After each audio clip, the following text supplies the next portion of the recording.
Nagbabalik na naman ang inyong tagapaglingkod ng mga balita at pawang katotohanan lamang. Naging mainit nga na usapin sa mundo ng social media. Sa wakas ay kinasuhan na nga itong si Romualdez Tambaloslos na ito ng ombudsman matapos nga nagsingit ng budget at kinulimbat ito. Dito nga natin mapapansin na talagang hindi na nga talaga papakawalan ng administrasyon na ito ang pangulimbat ng kaban ng bayan dahil milyon-milyon halaga ang kanilang ibinubulsa at isinisingit sa mga budget. Nang sa ganoon ay talagang meron silang maibulsa. Ngayon nga ay hindi na pinakawalan ng ombudsman at talagang sinampa na ng kaso kasama na rin si Saldico at ang iba pa nilang mga kasamahan. Dito nga natin mapapansin na talagang ang mastermind nila ay talagang itong si Kuting ng Norte dahil talagang mga tauhan niya ito at mga tuta at ngayon nga ay nagmamalinis itong si Kuting ng Norte na sinasabi na paparusahan ang sino man kumukulimbat ng kaban ng bayan, ngunit sabi niya lang ito dahil kakampi niya ang mga nahuli. Kaya naman patuloy ang investigasyon at malalaman na rin kung sino pa ang nasa likod neto. Wow mga kaibigan, para nga sa karagdagang impormasyon, panoorin nga natin ang buong video. At kung bago ka pa lamang sa aking channel, huwag kalimutan i-click ang subscribe button at notification bell para lagi kang updated sa ating mga bagong video. At para sa solid viewers natin dyan, maraming salamat sa walang sawang pagsuporta. Pinakakasuhan sa Office of the Ombudsman dahil sa umano'y pagsingit ng 241 bilyong piso sa 2025 national budget. Sina House Speaker Martin Romualdez, House Majority Leader Manuel Jose Dalipe, dating House Appropriations Committee Chair Representative Elizalde Co, at Acting House Appropriations Committee Chair Representative Stella Kimbo. Sabi ni Attorney Ferdinand Topacio, isa sa naghain ng reklamo, may dalawa pang John Doe at Jane Doe. May mga kasama po dyan na hindi pa namin na-identify na palagay namin ay kasama sa technical working group acting under the instructions of the named respondents. Buhod kay Topacio, tumayong complainant sina Davao del Norte Representative Pantaleon Alvarez, kilalang kaalyado ng mga Duterte, senatorial aspirants Jimmy Bondoc at Raul Lambino, retired Brigadier General Virgilio Garcia at Diego Magpantay ng Citizens Crime Watch. 12 counts of falsification of legislative documents at paglabag sa Anti-Graft and Corrupt Practices Act ang inihaing reklamo sa ombudsman. Yung pagsingit ng imagine 241 billion pesos. Ang laking halaga yan. Hindi mo pwedeng sabihin na typographical error yan na kinurek ng technical working group. Sa 29-page complaint, nakalatag kung paano umano umabot sa 241 bilyong piso ang umano'y nasingit sa budget. May kaugnayan ito sa umano'y blankong items sa BICAM report na niratipika ng Kongreso. 12 times po nilang pinunuan yung mga blanks. Yun po ang inapprove ng BICAM ay zero, nakalagay zero. Dapat po yun pagdating sa Pangulo, zero din. Hindi po pwedeng ilagay yung zero, gawin mong 90 billion or 80 billion o kahit 10,000 pesos. Una nang tinuligsa ng ilang kongresista ang paghahain ng reklamo. Layon umano nitong ilihis ang atensyon ng publiko sa impeachment ni Vice President Sara Duterte. Pinabulaanan ito ni Alvarez. Alin ang nauna? Di ba yung press conference ni dating Pangulong Duterte at ni Congressman Ungab, doon nila pinaputok na maraming blanco yung BICAM report. Ngayon, ayaw nilang pag-usapan yan dahil sigurado swak na swak sila sa yung kaso. Gumawa sila ng issue na matatabunan itong iskandalo sa budget. Sa defense. Wala anyang kinalaman ng kaso sa pag-impeach sa Vice President. Pero kinwestiyon ni Dalipe, isa sa respondent sa reklamo, kung bakit puro kongresista ang inirereklamo kahit nakasama ang Senado sa BICAM. Katwiran ni Alvarez. Nandun yung krimen na nangyari. Sa Senado, siguro naman kung Office of the Ombudsman, pwede naman silang magpatawag kung sino sa Senado. Giit ni Dalipe, hindi krimen kundi responsibilidad ng Kongreso ang pagpasa ng budget. Tinira niya si Alvarez na hindi man lang pumiyok para questionin ang sinasabing mga issue sa budget kahit ang dami niyang pagkakataong gawing ito. Ang pananahimik anya ni Alvarez noon at biglang paghain ng reklamo ngayon ay patunay na may bahid ito ng politika. Iginiit din ni na House Assistant Majority Leader Jude Asidre at Batangas Representative Jervil Luistro na walang mali sa ipinasang national budget. Hindi po illegal ang nangyari po. Meron pong saktong provision doon sa BICAM report na pinapahintulutan ang paglalagay ho ng mga naitama kung meron mang typographical errors. I don't see any reason why we will call it insertion so long as it was approved by the BICAM, the representatives of the Senate, the representatives of the House, and ultimately approved by the President. Wala pang pahayag sina Pino. Di ba? Pati mga pulis nagugurgura na. Speaking of that police, mga kababayan. Alright, ano to? Dali lang. Tingnan natin to.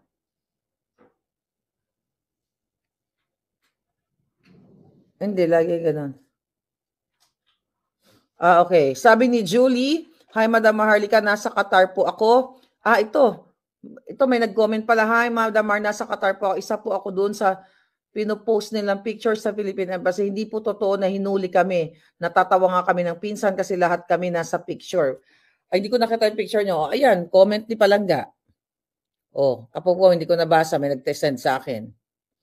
Yan. Isang patunay na fake news ang gobyernong ito. So, ulitin natin yung mga sinasabing nahuli sa Qatar dahil nag-rally at illegal na nag-rally, fake news po ng gobyerno ni Bangag. Kaya lalo kayong kumilos. Mag-party tayo sa kalsada, huwag yung tigilan. One day, nandyan ako sa bansa ninyo. Pag alis ko dito, surprise lang. Wala, dito na si Palangga, magbudots-budots tayo. Huwag kayong tumigil. Kasi pag tumigil kayo sa kakagather, kakaparty, kakapiknik, magtutuwa itong mga julul na ito. Dapat sila talaga si Bangag talaga dapat ang i-impeach. Wala nang saysay ang mamuhay sa Pilipinas kung mismo ang mga pulis, kung mismo yung si Bangag ay kidnapper. Ulitin ko bago pa kinidnap si Pangulong Duterte ay nangidnap muna sila ng 2 minor de edad sa Turkey. At nakita ninyo, kasama ko yun doon sa birthday ni PRRD. Nagsalita siya doon at nakita nyo naman, nagba-viral na rin yung aming interview. At ang may pakana ng kidnapping ay si Lisa Tanas, si Bangag. Kung kaya nilang dukutin ng Pangulong Duterte, sino ka? So you have to speak up. Kailangan nyong manindigan at don't worry sa mga palangga ko na nag-worry pa rin kay Pangulong Duterte. Ginagawa naman ang paraan ni Vice President Sara para yung kanyang mga lawyer, mga team, yung kanya legal team, at ginagawa nila ang lahat ng possibility na maipauwi na kaagad ang Pangulong Duterte. Ang importante, lalo pong ito, I'm telling you, ako mismo, kahit hindi ko hindi ko BFFC hindi ko BFFC Vice President Sara. Ako nakikita ko sa kanya like yung every time na nandito siya, happy siya dahil nandiyan kayo. Yung patuloy niyong pagsuporta, diyan talaga masaya ang Pangulong Duterte. Alam mo, feeling ko talaga naririnig tayo ni PRRD doon. Ako nararamdaman ko kasi hindi naman siguro na sa cubicle siya, no? Sayang pala, pero nakita naman natin parang pinoshot ako ng itsura ng kwarto ni Pangulong Duterte at allowed naman sila magpahangin-hangin, 'di ba? Sabi nga ni Pangulong Duterte, nung una ayaw niya maglumabas kasi baka dumiretso sa gate. 'Di ba? Biglang dumiretso sa gate at umuwi na siya, 'di ba? 'Yan yung joke niya. So anyway, I believe na naririnig tayo. At aside from that, kung di ako nagkakamali, every day, di ba? Kasi nakikita natin everyday nandoon si Vice President. Kahapon nandoon si Kitty, si Ma'am Hanelet. Everyday mayroong visit ang family. So, meaning, nabanggit naman ni Kitty na talagang nagpapasalamat ang Pangulong Duterte at ginawa niya lang yung dapat para sa kanyang bayan. So, ang message na ni Pangulong Duterte, pasasalamat, gratitude, at the reason why nandiyan siya ay talagang para lang sa inang bayan. So, wag nating sukuan ng Pangulong Duterte. Ako kahit na hindi na po ako nakatira sa Pilipinas, 'di ba? Hindi ako susuko sa laban na ito dahil lahat tayo dito biktima. Lahat tayo dito biktima mga kababayan. Hindi not for anything else. 'Di ba? Na yung iba syempre yung diyan sa Pilipinas, may nabasa ko kay Pam sa third floor studio, nag-uumpisa na raw silang ano yun, sabi ni Pam, the boat is sinking na daw. So yung iba lumilipat na ng kabilang, tignan ko, basahin ko eksaktong sinabi niya. Sabi ni Pambansang Dalaga ng Pilipinas, ng third floor studio, I thank you Pam, sinare mo pala yung picture namin ni Kitty. Okay, thank you. Alright. Sabi niya sa mga tatawid dahil the boat is sinking, galingan ninyo. 'Di ba? May mga tumatawid na. Ang ibig kong sabihin, ako politically, wala akong pakinabang dito. Unang-una, hindi ako tatakbo. Wala akong tatakbuhan. Pero ang gusto ko pong sabihin sa inyo, ginagawa natin to, lalo yung mga OFW, lalo na yung mga nagkatira na sa iba't ibang bayan, ginagawa natin itong support na ito dahil sukang-suka na tayo sa mga bangag sa paggigipit nila. 'Di ba? Dahil si Pangulong Duterte ay Pilipino. 'Di ba? Anong sabi ni Bangag noon na nangapanya siya? Babangon tayong muli, walang maiiwan na isang Pilipino na magugutom chucho. Ay buha ka ng inang Bangag. Ang Pilipino, si Pangulong Duterte, former president, ipinagkanulo sa banyaga. Tapos ngayon ina-alert nila, sabi ni Browner, na naninindak, nananakot na, parang magkaroon ng Chinese invasion, gera-gera, kadyotahan yun. Ayan ay pagda-divert sa issue ng buy scam, di ba? Na salaula nila sa national budget at sa trust rating na bagsak ni Bangag at itong ginawa nilang Pangulong Duterte, wag po kayong fear-mongering yan. Yung mga buha ka ng ina, yan mismo nananakot na magkakaroon ng bang-bang-bang. Di ba? Matagal na kayong tinatakot ng mga julul na yan. So wag kayong matakot. That I believe ang government ni Lolo Trump is not for war. Ang gusto nga niya magkaroon na ng pagkakasundo between China and Russia, di ba? Yan yung mga binabanggit ni Lolo Trump na magkaroon na siya ng meetings with two powerful leaders, not for bang-bang-bang. So itong gagong Browner na ito, di ba, ina-alert niya ang 250, parang may nabasa ako, ina-alert yung mga sundalo. Alam niyo kayong mga sundalo na mga pulis, magising kayo. Kawawa kayo. Lalo yung mga pulis na basa ko, delayed ang sweldo. Tignan mo ito yung pulis na pilit nilang tinatanggal. Ito pala Yung pulis, yung pangalan nitong pulis na to, asan ka na palangga? Senior ko yun Si Font STV Vlogs. Ano sabi niya? Ito yung pulis, tignan natin. Ito yung ginigipit din nila Dami message Ito si Palangga. Ito siya Ito, di ba, yung nagsalita siya. Ito, nakita mo ba siya? Ito sabi niya. May bago siyang, pasabog na bonggang-bongga. Sabi niya, PNP Finance Services. Yung CIP, CDP namin, 3 months nang delayed. 3 months, ano yung CIP? Hindi ko na-research. Can you comment dyan, mga palangga? CIP, CDP namin, 3 months nang delayed.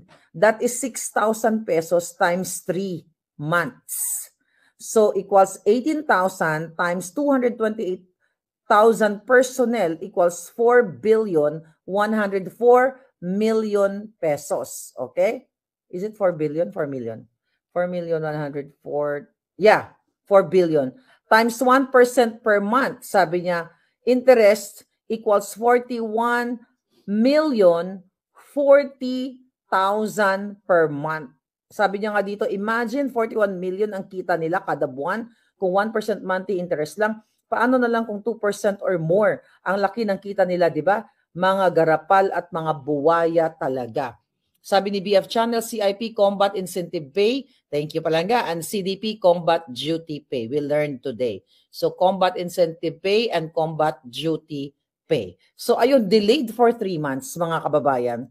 Ito pulis ito, tinatakot-takot din nila itong bata, hindi na pala bata, itong kababayan nating, ang men in uniform natin. Sabi niya, ang laki-laki ng kita nila, mga garapal at mga buwaya talaga. Okay, sabi niya, yung PBB namin, ano yung PBB? Yung PBB namin, mahigit 1 year ng delayed. That is 20,000 times 228,000 equals 4,560 million times 1% equals 45,600,000 per month. Ang laki ng kita nila sa pera ng mga tropa. Ninakaw nila at ininvest nila kung saan-saan, pero sila lang ang kumikita at nakikinabang. Buti kung nakakaya nilang ipakain sa pamilya nila. Nakakaya talaga palangga. Yung mga perang galing sa nakaw, ang kakapal ng muka. Ngayon, anong sabi ng mga administration? Na hindi totoo na may mga nagsasaltang pulis? Eto pulis ito eh. May mga asawa ba ng pulis dito? Palangga, kailangan nyo mag-speak up. Hindi binibigay yung inyong para sa inyo, performance-based bonus. BF Channel Police ka. Okay. So, mga kababayan, okay? So, performance-based bonus. So, itong ating kababayan, may sinulat siya na inaano din siya, nire-reprimand siya ng mga jutang ginimis na PNP. Alright? Ng pamunuan ng PNP. Ayan, meron pa siyang update 11 hours ago. Dahil binigyan siya, inorderan siya ng PNP, sabi dito, yan, pinapakita ko lang, ito mga pulis, manindigan kayo. Ang sabi dito, ang pangalan pala ni Palangga, si Patrolman Francis Steve Fontillas. Patrolman Steve, napaka malupit ka. Talagang naninindigan ka. Sana marami pang sumunod sa iyo, sir. Sana wag kayong matakot. Wag kayong matakot na what? Magutom or whatever. Definitely, pag nagkaroon ng panibagong gobyerno, mare-reinstate kayo kung kayo ay manindigan, magsalita. Nasukang-suka na kayo sa mga bangag. You have to have courage na magsalita. Ito, nagsalita na yung kabaro ninyo. Anong inorderan siya ng, ano sabi ng PNP, ng NAPOLCOM? Considering that all the required counter-affidavit, comment, answer, and other pleadings under oath have already been submitted in connection with the above entitled complaint, the pre-charge investigation proceeding is hereby terminated, and the same is now submitted for the determination of existence of probable cause. Ayan na. Pursuant to Section 2, Rule 14 of the NAPOLCOM Memorandum Circular Number 2016, other one on that. So, alam mo yon, anong sabi niya ni Patrolman Fontillas? After pre-charge investigation, the disciplinary authority before whom the complaint was filed shall designate a summary hearing officer who shall conduct the appropriate proceedings. Wag na kayong magtagal. Sabi niya, excited na akong dumalo sa hearing na yan. Ang tagal, lumanda kayong lahat dahil susupalpalin ko kayo ng Constitution. Napakatapang nito. And sana protektahan din natin itong ating kababayan na naninindigan. Ayan, bata pa yan. Bata pa siya, pero may paninindigan. Kumusta naman yung mga tinubuan na ng ugat na mga general? Kumusta na kayo? Tinubuan na kayo ng ugat? Mga duwag pa rin kayo, mga pisot kayo katulad ni Tore. Kamusta nang sumpa pa kayo? Tangina nyo, di ba?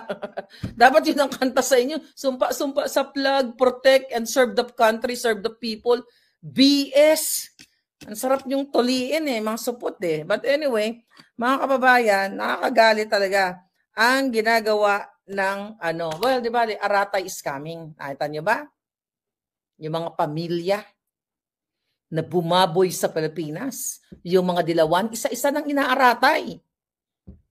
You know what I mean, di ba? Nauna na, nung nakaraang taon, inaaratay silang lahat. Kaya Aratay is coming. Tingnan mo si Bangag. Yung kanyang meeting with Defense Secretary Hegseth from US. Di ko pa masyado nabasa. But anyway, mukhang naghihingalo na si Bangag. Parang hinahabol ng hininga. Aaratayin kayo at lahat ng mga ninakaw niyong pera sa bayan, papaluwa namin sa inyo. Yan, mga kababayan. Ipapaluwa natin sa mga walang hiyang yan. Yes, si Marlica, wala ako nakapanood ng live chat mo. Since 2017, sabi ni Jerry Michelle Enriquez, you must be busy sa iyong pakikilaban sa buhay, Palangga. Aratay is real, sabi ni Rebecca Ogata. Aaratayin kayo, alam nyo, nung nagsimula ako ng 2015, na nagdadadakdak dito dahil sa tanimbala na yan at sa balikbayan box, Hindi ko tinantanan niya mga dilawan na yan. Sabi ko, aaratayin kayo. Kakarmahin kayo. Kakainin ng uod yung mga katawan niyo. Okay ba yun? Ano nangyari? Kaya mag-ingat kayo sa bibig ko. Yung bibig na ito, sobrang powerful. Anong sabi ko sa inyo? Kayo, mga palangga kayo in 2022, okay lang yan. Sabi ko, tatanggapin ko lahat ng mura nyo sa akin. Dahil sabi ko, si Bangag ay Kawatan ay ganto ganyan. Look at you now. BFF na tayo, di ba? Di ba? Nagsama-sama tayo sa iisang cause. So itong bibig na to, abangan nyo kung anong sasabihin. Di ba? Kaya ako naniniwala ako, aratay is coming. Aaratayin ka, Li Satanas, buha ka ng ina ka. Hindi mo mapapakinabangan ang perang ninakaw mong drug addict ka, tsuktsakera ka, ano pa, kidnapper ka, smuggler ka, sinungaling ka, Photoshop queen, gago ka, i-edit, leche, nakaupo, tas yung paa ganito, kaiksi, may paa bang ganyan? Ano ka? Daga? Diba? Nakakaloka yung mga editing. Ay, naku, mayak. Ay, wala namang kahiyan yan, mga palangga. Walang kahiyan yan. So, what do you expect? Tignan natin. Okay. Ulitin ko ha. Galing kay Julie Rodriguez from Qatar. Isa siya sa mga, sabi niya, hi Madam Marlica, nasa Qatar po ako. Isa po ako doon sa pinost nila, na picture sa Philippine Embassy. Titignan ko yun palangga. Can you email me dyan sa Maharlika Zelle at Gmail or Maharlika Network? Email mo ako para makita ko, para, natin mamaya. Mai-post natin. So, okay, dagdag ko pa. Ito, panghuling topic natin. Di ba? Anong ginagawa ng TRICOM sa aming mga vloggers? Kasama ako dyan na gusto nilang umattend kami ng kanilang kadyutahang hearing para i-contempt kami. Nakita ninyo kung paano nila tinakot yung aking mga kasama. Diyan na pag hindi kayo umamin na kayo ay mag-sorry, i-contempt namin kayo. Recently, sa April 3, mga kababayan, supposedly may second hearing dito sa mga nagpakidnap kay Pangulong Duterte. Ano ang ginawa ni Bersamin? Tingnan natin ito. Ano ang ginawa ng mga siraulo? Ito. Ano ang ginawa niya ni Bersamin? Okay, here we go. Okay. Dahil nabuking yung mga kasinungalingan ng mga kidnapper na kasama ni Bangag, pinakidnap ang Pangulong Duterte, in-illegal extract, inabduct ang Pangulong Duterte, di ba? Nagkaroon ng Senate investigation hearing dyan si Amy Marcos, na kung saan pinatawag niya itong mga kasabwat.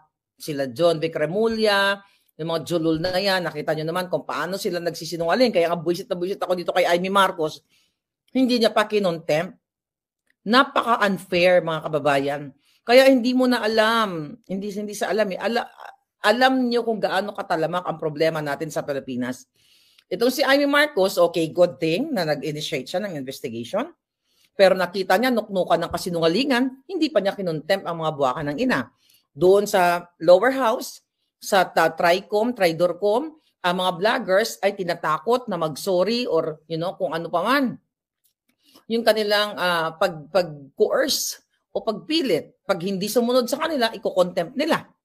Pero ito ngayon, mga kababayan, sumulat March 31, itong Office of the President, Office of the Bangag President, sa Senate President na si Escudero, si Kilay,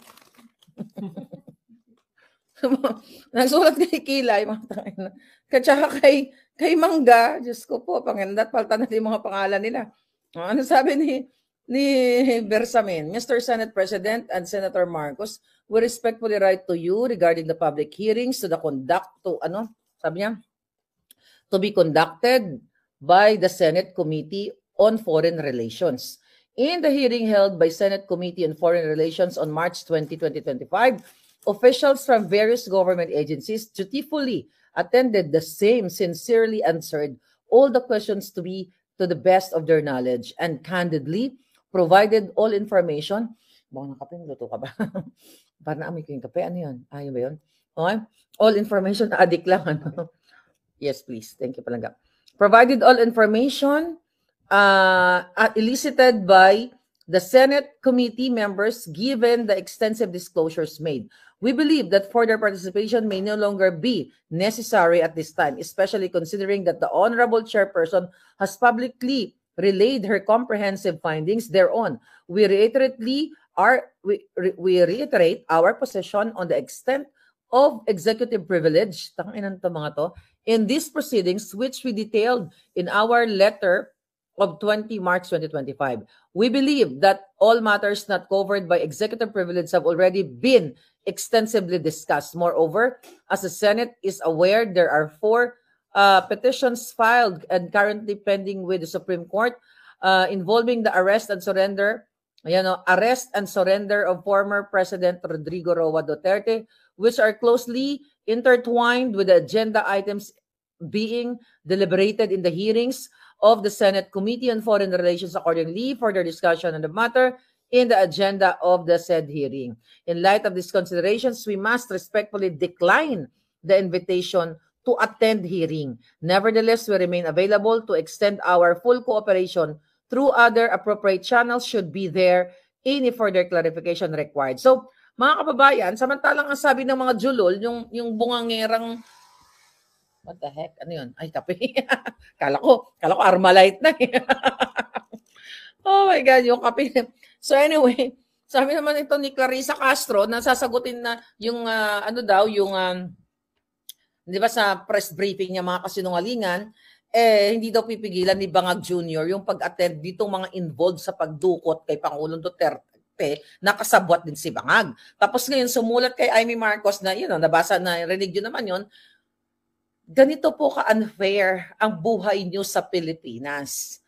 Ang mga kidnapper, nakasabwat ni Bangag na nag-abduct kay Pangulong Duterte illegally, pinapatawag sa Senate, ayaw nilang pumunta at nagdadahilan ng mga buwaka ng GNMS. Ang mga vlogger na nag-express lamang ng kanilang opinyon, hinaing, galit sa gobyerno, tinatakot at ikukulong. Kayo uli na mga pulis, okay? Sana gumaya kayo kay Fontillas na hindi takot mawala ng karera. Basta ilabas niya lang ang kanyang saloobin na ang presidente ninyo ay addictus benedictus at wala sa tamang pag-iisip dahil ang ginagawa niya sa inyo, imagine nyo, delay. Yeah? Palangga? Imagine nyo, delay yung kanyong mga sweldo, yung mga bonuses, yung mga allowance. Is that fair? Delay naman pala inyong mga sweldo eh. What's the point? Nagtrabaho kayo dyan. Meron bang nagtatrabaho, naggaganon kayo dyan, pinataya niyo yung buhay nyo, as dinidelay yung sweldo, nilalagay lahat sa butod ni Lisa Tanas, pinagpa-party sa LA, pinang sisinghot. Anong buhay meron kayo dyan sa Pilipinas? Kami dito, ang kasama ko mga palangga, ang ganda ng mga outfit nila, makangrarampa na naman itong mga ito. So anyway, nagbubuwis din ng buhay. Nagbubuwis ng pera, ng pagod, and everything. How about you? Men and women in uniform. Kailan kayo maninindigan? Kung tutusin, kami dito, wala na kaming pakialam dyan kung tutusin eh. Dahil kahit papaano nga, okay na yung life namin. Pero concerned pa rin kami sa inyo. Pero bakit kayo bahag ang buntot? Bakit kayo duwag? Bakit kayo takot sa isang mga kidnapper katulad ni Lisa Marcos? Sa julol na yan. Bakit kayo takot dyan? Sinisigaw-sigawan kayo. PSG, alam nyo, sinisigaw-sigawan kayo. May nagugurgur na sa inyo. Tanga pa rin kayo. Di ba?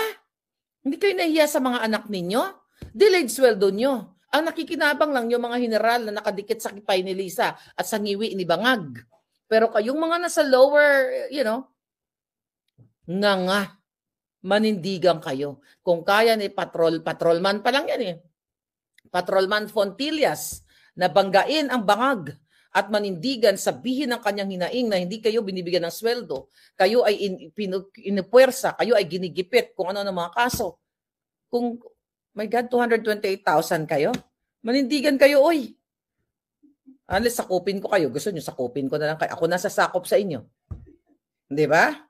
Total, nagpakat uto-uto kayo sa bangag eh. Anyway, mahal talaga makipaglaban sa katotohanan, pero kung may pagmamahal ka sa bayan at sa katotohanan, ay talaga namang maninindigan ka. So muli, ito si Maharlika mula dito sa The Hague, sa Netherlands. Patuloy na nakikipaglaban kahit ako'y sinisindak ng mga bangag. Mananaig ang katotohanan, huwag po kayong mag-alala. The more na kayo ay ginigipit ng bangag na administrasyong ito, dapat the more na kayo ay magsalita. Look at Doc Lorraine Badoy. Wala na sa dyan sa Pilipinas. Alam ko wala na sa dyan. Si Ka Eric, yung iba, I don't know, yung iba wala namang means to go out sa ibang bansa. Thank you. Thank you. Alam mo, ang sarap may kaibigan ka talagang mabait. I love you, Palangga. You're so sweet. Diba? Mga palangga ko talaga, mabait. Mabait talaga sila. Sama sa laban. Willing daw sila sa malo ng bala. Sige, go. Sama-sama tayo. Yeah. Anyway, mga kababayan, you have to move. Or else, kawawa pamilya nyo. It's not my family. It's your family, darling. So, kung ako sa inyo, manindigan kayo at doon sa mga gustong pumunta uli dito sa The Hague, sa Netherlands, baka magsalubong tayo dyan. Dito pa naman ako. So, hindi naman ako ever din na pupunta kasi nagpapahinga din. May mga